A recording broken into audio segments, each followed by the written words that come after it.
ناظرین، میں ہوں نیلم نواب۔ آپ دیکھ رہے ہیں PK نیوز۔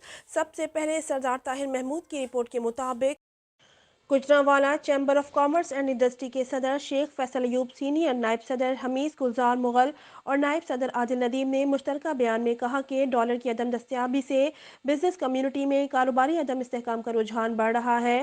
ڈالر کی دستیابی کو یقینی نہ بنایا گیا تو کاروباری مسائل بڑھیں گے۔ انہوں نے کہا کہ اس وقت بزنس کمیونٹی کو ڈالر کی عدم دستیابی نے ذہنی کوفت میں مبتلا کر رکھا ہے۔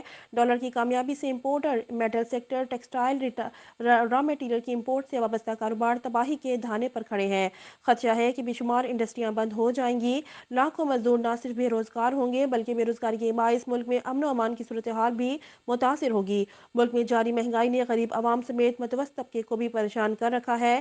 نامناسب کاروباری صورتحال سے کاروباری حضرات اپنے کاروبار بیرون ملک منتقل کرنے کا سوچ رہے ہیں، جو کہ کسی طرح بھی ملکی مفاد میں نہیں۔ حکومت ڈالر پر کوئی کنٹرول نہیں کر پا رہی۔ اوپن مارکیٹ میں ڈالر کی قیمت کم نہ ہونے سے کاروبار کرنا مشکل سے مشکل ترین ہو چکا ہے۔ لہٰذا حکومت کو چاہیے کہ فوری طور پر ملک میں ڈالر کی رسد اور طلب کو برابری کی سطح پر بحال کرے۔